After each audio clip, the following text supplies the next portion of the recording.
Well, we continue our coverage following the 8.9 earthquake struck off the coast of Japan.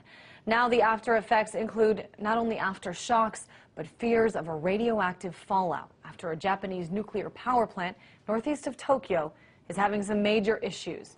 The radiation levels now 1,000 times normal levels. I want to go now to Columbus, Ohio, and speak to Harvey Wasserman. He's the author of Solartopia, Our Green-Powered Earth, AD 2030.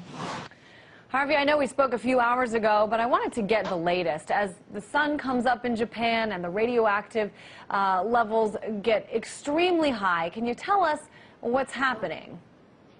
Well, and now, when last we talked, we were talking about one reactor. Now it seems like there's as many as 3 reactors that are under stress in Japan in the wake of this earthquake and tsunami. The radiation levels at one of the Fukushima reactors, the one we've been talking about, have risen, as you said, seem to be 1,000 times higher than normal outside the reactor. This is a very, very troubling sign. They may not have the capability of cooling this reactor.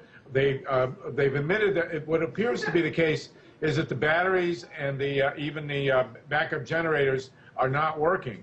And if that's the case, then they're going to have to flood the reactor core. And if they do that, it's highly likely there'll be major radiation releases. I've seen also in some of the reports indications that the pressure inside the containment is twice the design capability. Now, that means that the only way they can prevent the containment from blowing is to release radiation outside the stacks. That means that the gases are going to go out, radiation is going to go out. That's why they're evacuating people. 3,000 people is a lot of people to evacuate, especially in a situation where the country is already under extreme stress. So this is a serious situation. You know, we've been monitoring this situation throughout the day, and it seems that things are changing. They're developing. You know, this radiation levels at 1,000 times normal. That's somewhat new in the last few hours. Different things change, and it seems from, you know, what I read, it takes hours for each new step to happen. When will we know if this is, you know, horrible and apocalyptic, as you have said in the past, or if this is fixable? How long will this take? We don't know. That's part of the problem. It's all an uncertainty. The other situation is we could well have another either another aftershock or another quake. It's very common that happens, especially on an earthquake of this magnitude. 8.9 is close to being off scale, and there actually apparently was a separate earthquake that occurred in northern Japan within the last 24 hours. You also have to remember this is the second time in 4 years that 6 or more Japanese reactors have been shut down because of an earthquake. One of the really worrisome things is that the 8.9 shock may have weakened all of the reactors. And if that's weakened the reactors, then an aftershock or another earthquake could do substantially more damage. This plant, by the way, is 40 years old. It's a very old reactor, and that's a double-edged sword because, number one, it means it's weaker structurally, and number two, there's more radiation inside the reactor because it's accumulated over 40 years. This is about a worst-case scenario, and we are just hoping that they can put in new batteries, and then we don't know if they can get off-site power. The question is it going to be sufficient to keep this plant from melting? Because if it does melt, the pressure will build up, and it could really do some significant damage. It's so interesting that you say that the age of these plants, because I know in a lot of what I've been reading, they say Japan, the country as a whole, really avoided a lot of damage because the buildings there are so up to code. But when you talk about these nuclear stations, I guess it's a different story.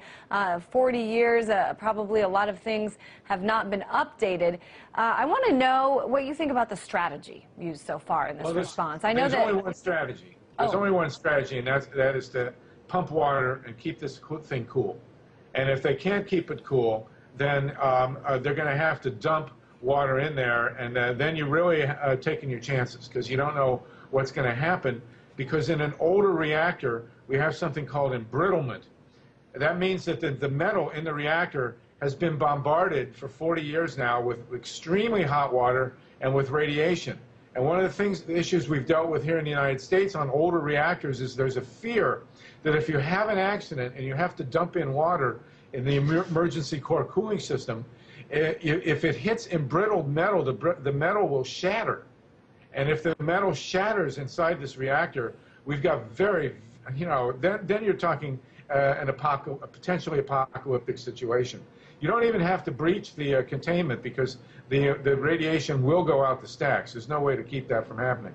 Well, that's what I also wanted you to talk a little bit more about. Certainly this is, radiation 101 for a lot of us, trying to put all these pieces together and figure out how this all works.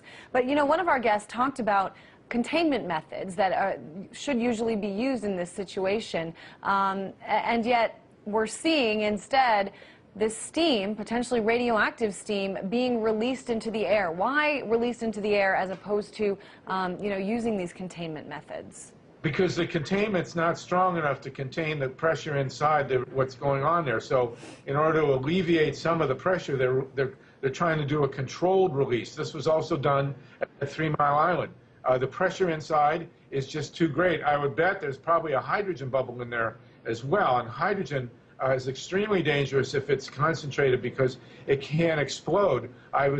This being an old General Electric reactor, those containments are very, very weak, much weaker than was present at Chernobyl. And we could have a worst-case scenario if the pressure builds up, if they can't release the pressure fast enough, and it breaches containment, then it's all going to come out. And then we've got, and since it's an old reactor, there's a lot of residual radiation in there. And Harvey, I got to bring it up. You just brought it up. I think the question is on a lot of people's minds tonight.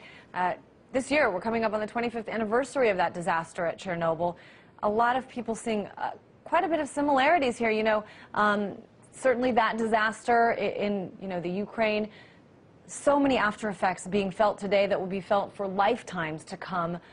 Can you see a connection? Is there a possibility that what's happening here in Japan could be very similar to that? Well, the study that's come out in the last year has shown that 985,000 people were likely killed by Chernobyl. And that Chernobyl happened in a remote area, a rural area, a relatively poor area of Ukraine. This is in Japan, for God's sakes. There's over 100 million people living in an area the size of California. And it's even more concentrated because people live along the coasts. The death toll, God forbid, from a major accident at this Fukushima reactor would far exceed what happened at Chernobyl, almost without a doubt. And of course it would wipe out an area, make it uninhabitable that is tremendously valuable. Wait, I got to interrupt you, Harvey. You just said that what's happening here could far exceed what happened at Chernobyl? Yes, because of the concentration of people. You have way more people in the area around Fukushima and the other Japanese reactors than you did at Chernobyl. Chernobyl, the closest city was 80 kilometers, was Kiev, and lots of damage was done. But there are people all around this reactor at Fukushima, just like in California. The 4 reactors at San Onofre and Diablo Canyon, they're not remote anymore. There are suburbs all over there. Diablo Canyon is 10 miles from San Luis Obispo. This is much more dangerous in terms of human life than Chernobyl was. And certainly when you it's hard to comprehend, but I'm afraid it's true. I know I did see a quote today from someone with the U.S. Geological Survey.